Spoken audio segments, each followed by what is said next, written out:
Parmênides foi um filósofo grego da antiguidade, o primeiro pensador a discutir questões relativas ao ser. Foi um dos três mais importantes filósofos da escola eleática. Ele nasceu na colônia grega de Eleia, na Magna Grécia.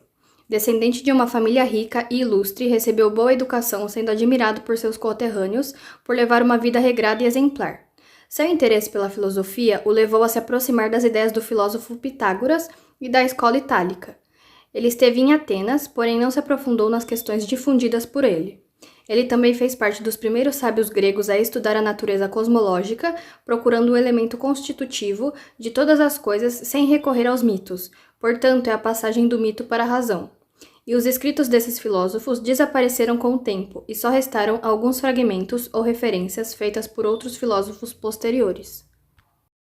Suas teorias sucederam às ideias de Xenófanes e visavam a apresentar o imobilismo e a unidade como essência do surgimento do universo.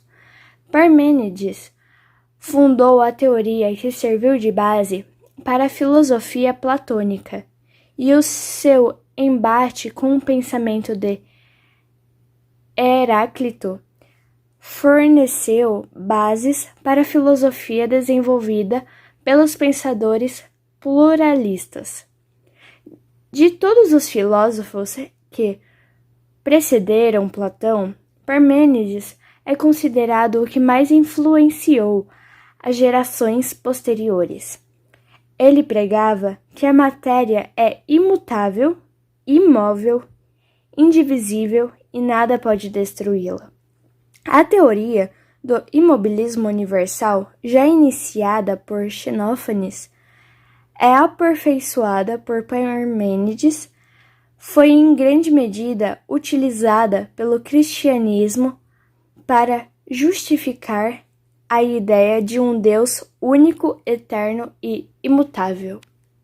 Bom, agora nós vamos falar sobre algumas principais teorias. A teoria cosmológica de Parmênides difere-se muito das teorias apresentadas até então, aproximando-se apenas do princípio proposto por Xenófanes. Parmênides não formulou uma teoria cosmológica baseada em um princípio material e definido, mas para ele havia uma espécie de organização racional no universo que era infinita, indivisível, imutável e imóvel.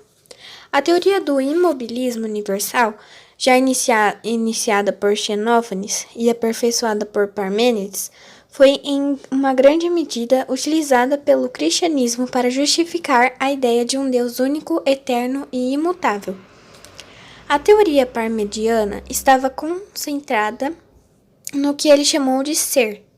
O ser das coisas era o princípio fundamental, baseado em uma espécie de ideia infinita e universal. Dessa maneira, tudo que existia possuía o ser dentro de si. O que existe, ou seja, o que possui ser, pode ser enunciado e pensado. O que não existe não poderia, na visão do filósofo, ser pensado e nem enunciado. O problema legado à posteridade foi o problema. Na frase, não importa por onde eu comecei, pois para lá eu voltarei sempre. Podemos fazer uma analogia acerca da morte, pois nascemos, surgimos do pó, passamos por um desenvolvimento, amadurecemos, passamos por conquistas e decepções, mas no fim de tudo, morremos e voltamos a ser o que éramos antes, apenas pó. Na frase, na teoria, o pensamento e o ser são a mesma coisa. Percebemos que todo ser que vive é capaz de pensar. Se ele não pensasse, não estaria vivo. Não existe um ser sem pensamento, e nenhum pensamento surge sem um ser. A partir do ser, o objeto, aderimos um pensamento. Na teoria, na reflexão, o ser é e o não ser não é. Percebe-se que o ser é aquilo que vemos e vivenciamos, está relacionado à razão, à ciência e a objetos. Já o não ser é um mundo de ilusões e aparências, onde utilizamos nossos sentidos, sem meios de comprovação. Na reflexão,